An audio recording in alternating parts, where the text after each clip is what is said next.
minutes past 8. And thank you so much for joining me on this presentation for the success secrets of migrating to the cloud. So I'm not sure if you are aware, but last week we did a webinar with Genesis 10, and that was all about the success secrets of migrating to the cloud. And we had case studies, or their expert had case studies. I had some slides, Gerard had some slides, and a live presentation with his knowledge graph. And as a result of that, I received a couple of requests for the slides, for the downloadable. And I thought, why not just do it again, so that we have an extra opportunity to see the presentation, to see the slides, and for people to ask questions. And if you are interested, just comment below in the LinkedIn event page, comment that you want to have the slides, and I'll send you the full deck and the extra resources that I'm going to mention. So I have tested it now, it's working now, so I can share my PowerPoint presentation with you. 3, 2, 1, that should be working. So play from the start.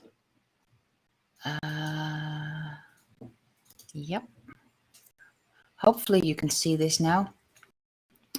Cloud computing, cloud migration, secrets to success. And yes, the big hint that self-assessments are the major component of that success, because it's all about planning. And in the last couple of days on LinkedIn, I've been talking a lot about planning. I've been talking a lot about pre-planning prior to a project and how important that is, and also the importance of not solely focusing on planning, to also go with the flow and to just see where things take you, because you can get really overly analytic with your planning, and then the planning becomes the work. So you have to have that sort of in the middle, that sweet spot where you do enough planning to identify where you are, enough planning to understand what it is that you don't know, and then stop planning and then start doing. So the self-assessments will really help you to understand what it is, what you don't know. Because when we do projects, or when we do implementation, when we implement into the cloud, we need to make executive decisions. And this executive decisions, you want to make them on actual data. The worst thing you can do is make decisions based on assumptions. So how can you make decisions that are not based on assumptions if you're not testing the assumptions? And that's where planning comes in. You really need to identify the status quo of your processes. And I keep talking about processes because even though when you talk about implementing into the cloud, you may think, oh, it's all about technology, it's all about a specific piece of software, it's all about servers and all that sort of stuff. And that is true to a certain extent. But the processes in the organization that you have prior to going to the cloud really need to be understood and really need to be written out and clear. There needs to be clarity on it. Because if you don't, just moving things to the cloud won't make a difference. It will not improve your business outcomes. It will not improve your business processes. It may actually hinder your business outcomes. So again, you need to understand the gaps in your processes. You need to understand the status quo prior to initiating a project. The other major benefit of doing this assessment prior or as part of the planning part of your project is that you will identify resources in your organization that you can utilize as part of your project. You can identify resources that you have internally that know a lot about the subject or have the skill sets and could be very helpful.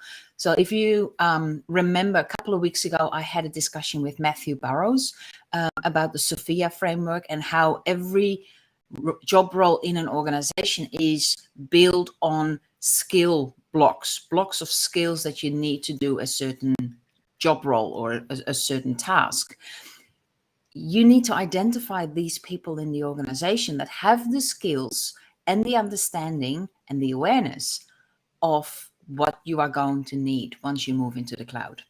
So there's a lot of reasons why you need to do a assessment prior to implementing a project that helps you to move into the cloud. So let's do a quick deviation to maturity levels, because I talked about your processes, the business processes, the IT processes, the technology processes. Every process in an organization, and therefore every organization, runs on a certain maturity level.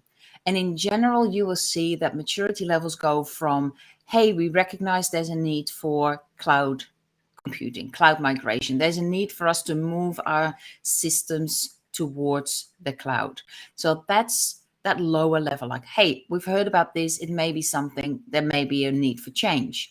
To then the next level, like defining what that means in your organization. So put that understanding into the context of your business, put the understanding in the context of your specific scenario. Once you know that, you know what cloud migration may be, what the benefits may be, and you understand what the benefits are for your specific organization. Then you can look at what you're currently doing. So you can start measuring what you're currently doing. And these measurements, then that raw data, then goes into analysis tasks and analysis activities. You want to do this analysis so that you can improve.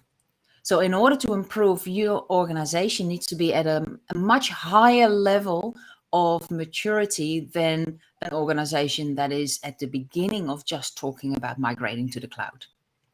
The improvement will then turn into a control over all your organizational processes. And with control, I mean, you control the triggers, you understand what triggers a process, you control all the activities, and you can also control the outcomes, which means you can forecast and predict the outcome, not just of the project, but also the processes and deliverables that are going to be created after you've migrated to the cloud.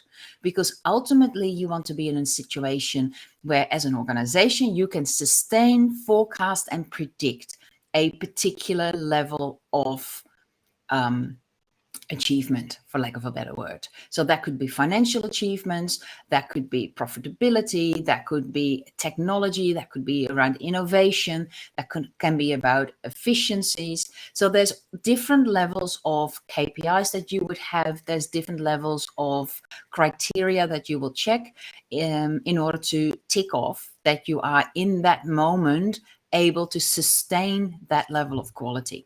So that's the increased level of maturity levels. And you will need to have that understanding prior to going into your project. Because if you want to migrate to the cloud and you think or you assume that you are in that sort of analyze, improve, and control portion of the maturity levels, but in all reality, most of your team are more in that define to measure stage, there's a discrepancy, and that will turn into frustration, and it will turn into scope creep in your project. It will turn into budget overflows, time overruns, all that sort of stuff. So what do we ask when we do an assessment prior to a project? So when you go into an assessment for your cloud migration, you ask people lots of questions because we want to have clarity. We want to make sure that there is no discrepancy, that there is no ambiguity, and we want to make sure that there is no decisions based on assumptions. So for every question, the question behind the question is, do you believe, dear participant, that the answer to this question is clearly defined? And it doesn't matter whether it's an open question or a closed question. Do you believe that the answer is clearly defined? And you can then rank each question from strongly disagree through to disagree, neutral, agree, to strongly agree. So let's have a look what that would look like. So these are a number of the questions from the cloud migration self-assessment, and I've just randomly picked a number from the measure component. So as we said earlier, these are the maturity levels that you want to check off, like where are we in the maturity level journey? And then in the measure component, one of the questions is how to calculate the true cost of cloud migration. Now, that may seem like a really simple question to you, like, yeah, of course I know how to calculate the true cost of cloud migration. But in your opinion, do you have a clearly defined answer to this question? You personally may have a clearly defined answer to that question because you're the cloud migration expert. You've been talking about this for months, maybe years. But if we ask a colleague or a team member or one of the project leads, will they be able to answer this question? And then after we do the migration, does everybody know how to calculate the true cost? Because if you can't calculate the true cost, how can you do a project and ongoing maintenance budget? So in your belief, do you have a clearly defined answer to this question?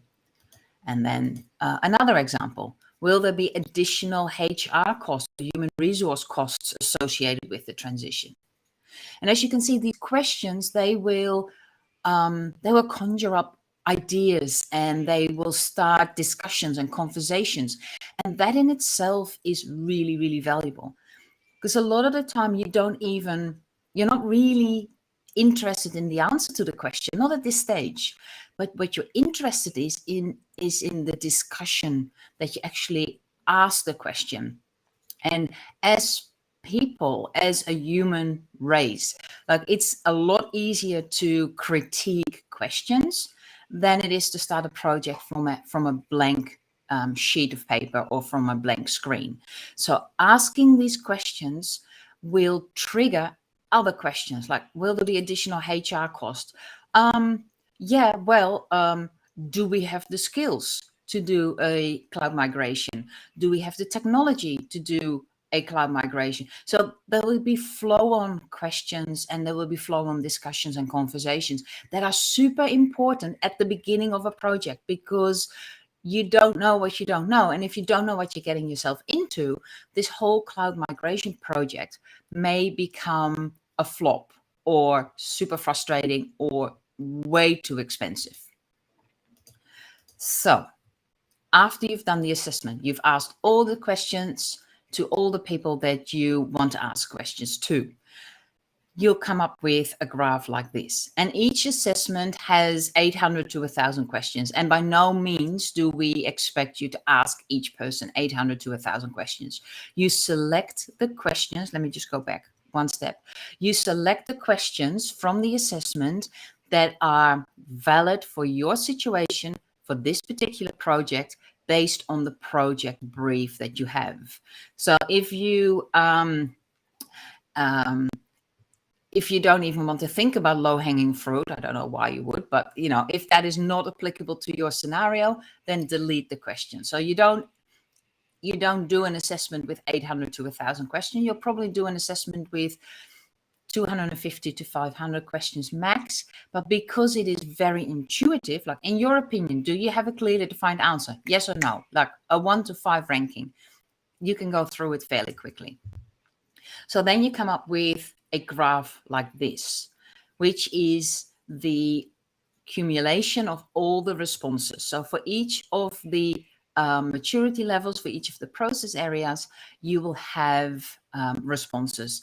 And as you can see in this particular organization, because strongly agree is the aubergine purple color, agree is the mint green color, neutral is yellow, then you have the maroon color, which is disagree, and then the lavender is strongly disagree.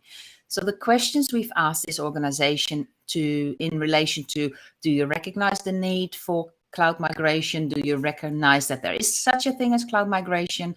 Or do you know how to define it within the context of your organization? Most of the participants were very confident in their answers.